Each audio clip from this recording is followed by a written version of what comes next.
एक क्षत्रिय से मुनि तक, मुनि से ऋषि तक, ऋषि से राजर्षि तक, राजर्षि से महर्षि तक और महर्षि से ब्रह्मर्षि तक बनने का था विश्वामित्र का संपूर्ण जीवन। विश्वामित्र यानी कि दृढ़ता की अद्भुत मूर्ति।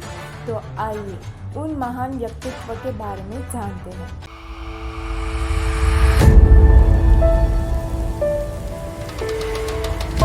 विश्वामित्र का जन्म राजसी कुश वंश में हुआ था, जिसके कारण विश्वामित्र को कौशिक कहते थे। विश्वामित्र को सत्यवती नामक बड़ी बहन थी। उनका विवाह रुचिक मुनि के साथ हुआ था। आज लोकहित के लिए वह कौशिकी नाम धारण कर महानदी स्वरूप हिमालय पर प्रकट होकर बह रही है।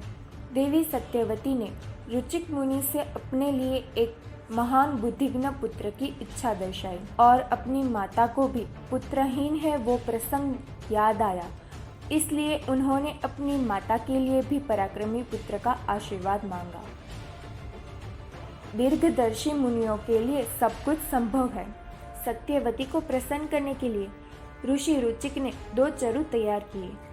उनमें से एक में उन्होंने क्षात्र तेज पुंज रखा और दूसरे में ब्रह्म तेज पुंज रखा। क्षात्र तेज पुंज रानी के लिए और ब्रह्म तेज पुंज सत्यवती के लिए था। चरु तैयार कर ऋषि मुनि रुचिक बाहर गए। तब माता पुत्री ने चरुओं को तैयार देख उन चरुओं को भोजन कर लिया।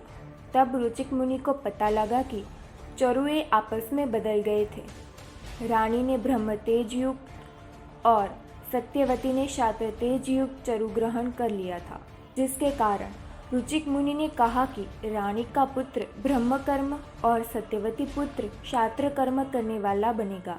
ये सुनकर सत्यवती ने रुचिक मुनि से प्रार्थना की कि उनका पुत्र क्षात्र कर्म का आचरण करने वाला ना बने। इसलिए रुचिक मुनि ने सत्यवती को आशीर्वाद दिया कि उसका पुत्र नहीं बल्कि पौत्र क्षात्र धर्म का आचरण करने वाला बनेगा। इसलिए सत्यवती पुत्र जमदग्नि नहीं परंतु जमदग्नि पुत्र परशुराम क्षत्रिय धर्म का आचरण कर सारे पृथ्वी को 21 बार न क्षत्रिय कर उनका संहार किया था। ब्रह्मदेव के पुत्र कुश राजा के वंश में उत्पन्न हुए कुश राजा के पुत्र कुशनाग और उनके गाधी के नाम से विख्यात पुत्र की प्राप्ति हुई। वह गाधीराज महर्षि विश्वामित्र के पिता हुए।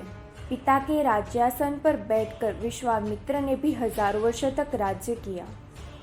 अपनी चतुरांगी सेना को लेकर विश्वामित्र वशिष्ठ मुनि के आश्रम पर जा पहुंचे। मुनि वशिष्ठ का आश्रम इतना मनोहर था कि जैसे दूसरा ब्रह्मलोक पृथ्वी पर हो। वह प्रभावित आश्रम को देखकर मुनि विश्वामित्र ने वह आश्रम में प्रवेश किया।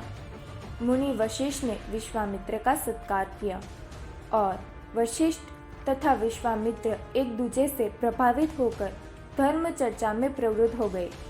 मुनि वशिष्ठ ने विश्वामित्र को एक दिन के लिए अपने आश्रम में वास करने के लिए कहा और विश्वामित्र इस बात पर सम्मत हुए। मुनि वशिष्ठ के पास सबला नामक कामधेनु थी और उन्होंने विश्वामित्र के लिए सबला को स्वादिष्ट भोजन तैयार करने को कहा। राजा विश्वामित्र को वशिष्ठ मुनि की यह अद्भुत व्यवस्था को देखकर आश्चर्य हुआ। उन्होंने सोचा कि मुनि ने स्वर्ग समान भोजन की व्यवस्था कहाँ से की होगी। उनके साथ में आए उनके गुप्तचरों ने उनको कहा कि मुनि के पास कामधेनु है। इसलिए मुनि को लगा कि वह तो राज दरबार में शोभने योग्य है।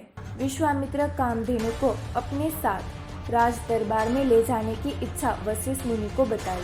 तब वशिष्ठ मुनि ने कहा कि उनका यज्ञ कार्य सबला के कारण ही परिपूर्ण होता है। यह ब्रह्मदेव ने दी सबला हमेशा मेरे पास ही है, इसलिए आपको सबला सौंप नहीं सकता। विश्वामित्र ने सबला को अपने साथ ले जाने के लिए अपने सैनिकों को कहा और उन्होंने जबरदस्ती कामधेनु सबला को बांध दिया और अपने साथ ले जाने लगे। ब्रह्मदेव के वरदान से प्राप्त की सबला को वशिष्ठ मुनि से दूर नहीं जाना था, इसलिए सबला ने हुकार कर सैकड़ों योद्धाओं को उत्पन्न किया जो राजा के सैनिकों का सामना कर सके तथा उन योद्धाओं ने विश्वामित्र की संपूर्ण सेना को नष्ट कर दिया, जिससे खेद पाकर विश्वामित्र अपने राज्य वापस चले गए। वशिष्ठ मुनि की तपश्चर्या पर विचार कर बाद में उन्होंने अपने राज्य को अपने पुत्रों को सौंप दिया और वह तपश्चर्या करने हिमालय गए और कठोर तपश्चर्या से महादेव को प्रसन्न किया तथा उनको संपूर्ण धनुर्वेद का ज्ञान प्राप्त हुआ, जिसके कारण विश्वामित्र को गर्व हुआ और वह वशिष्ठ मुनि के आश्रम गए और अपने वरदान से प्राप्त की शक्तियों से तपोवन को अग्नि में जलाते हुए आगे बढ़ते गए। परंतु वशिष्ठ मुनि ने उनके गर्व को अपने ब्रह्म बल से शांत कर दिया। विश्वामित्र ने आग्नेयास्त्र बाण वशिष्ठ मुनि के ऊपर छोड़ा, परंतु मुनि के पास आकर बाण शांत हो गया। इस प्रकार विश्वामित्र ने अनेक बाण वशिष्ठ मुनि के ऊपर छोड़े, परंतु सभी वशिष्ठ मुनि के पास आकर शांत हो जाते थे। इसलिए विश्वामित्र को ब्राह्मणों की अखुट शक्ति को देखकर दुख हुआ और उनको ये देखकर ब्रह्म तेज ही सही बल है ये बात जानी। इसलिए उन्होंने फिर से तप किया ब्रह्मत्व प्राप्त करने के लिए। इस प्रकार विश्वामित्र का वशिष्ठ मुनि के साथ बैर का संबंध स्थापित हुआ और दृढ़ मनोबल के साथ फिर से तप किया। विश्वामित्र ने दक्षिण दिशा में तपोवन जाकर घोर तप किया। 1000 वर्षों तक तप करने के कारण ब्रह्मदेव स्वयं वरदान देने के लिए आए और उन्होंने विश्वामित्र को राजसी पद का वरदान देकर अपने मूल स्थान पर चले गए। ब्रह्मदेव ने दिया वरदान से विश्वामित्र को खेद हुआ, क्योंकि उनको राजर्षि नहीं बल्कि ब्रह्मर्षि का पद चाहिए था। उन्होंने फिर से दृढ़ मनोबल के साथ तप करने का निर्णय लिया। उनके राजर्षि से ब्रह्मर्षि बनने में बहुत सारे कष्ट और विघ्न आए थे। त्रिशंकु नामक राजा को सहदेव स्वर्ग जाने की इच्छा वशिष्ठ मुनि को बताई। तब वशिष्ठ मुनि ने त्रिशंकु को समझाया कि सहदेव स्वर्ग जाना संभव नहीं है, इसलिए मैं तुम्हारे लिए यज्ञ नहीं कर सकता। निराशावश त्रिशंकु वशिष्ठ मुनि के 100 पुत्रों के पास स्वर्ग में जाने के लिए यज्ञ कराने की मांग करने गए, लेकिन अपने पिता ने इनकार किए गए यज्ञ को पुत्रों ने न स्वीकारा और त्रिशंकु की इच्छा को धिक्कार कर चंडाल बन जाने का श्राप भी दे डाला, जिसके कारण त्रिशंकु चंडाल बन गया। परंतु अपना विचार उसने बदला नहीं और विश्वामित्र के पास गया। त्रिशंकु की हालत देखकर विश्वामित्र को दया आई और इसलिए विश्वामित्र ने त्रिशंकु की इच्छा को पूर्ण करने के लिए यज्ञ किया। यज्ञ कार्य आरंभ हुआ, परंतु देव यज्ञ कार्य पूर्ण करने के लिए नहीं आए। इसलिए विश्वामित्र ने त्रिशंकु को आश्वासन देते हुए कहा कि कोई बात नहीं, अगर देवता नहीं आ रहे, परंतु मैं तुम्हें सदैव स्वर्ग में अवश्य भेजूंगा। जीवात्मा के लिए सदैव स्वर्ग जाना अति दुर्लभ है, लेकिन तू मेरा प्रभाव देख। यह कहकर विश्वामित्र ने अपने संपूर्ण तपश्चर्या के फल को त्रिशंकु को अर्पण कर दिया और त्रिशंकु को कहा कि मेरा तपोबल के प्रभाव से तुम स्वर्ग में प्रयाण करोगे। इस वजह से विश्वामित्र के तप को ग्रहण कर त्रिशंकु स्वर्ग में जाने लगा, लेकिन देवराज इंद्र ने उसे वापस पृथ्वी की तरफ धकेलने लगे। ये देख त्रिशंकु ने विश्वामित्र को याचना की, इसलिए विश्वामित्र ने त्रिशंकु के लिए नए स्वर्ग का सर्जन किया और त्रिशंकु को संतुष्ट किया। अपने तपोबल के प्रभाव से विश्वामित्र ने त्रिशंकु के लिए नए स्वर्ग का निर्माण किया। संपूर्ण तप विश्वामित्र ने त्रिशंकु को अर्पण कर दिया था, जिसके कारण उन्होंने फिर से तप किया।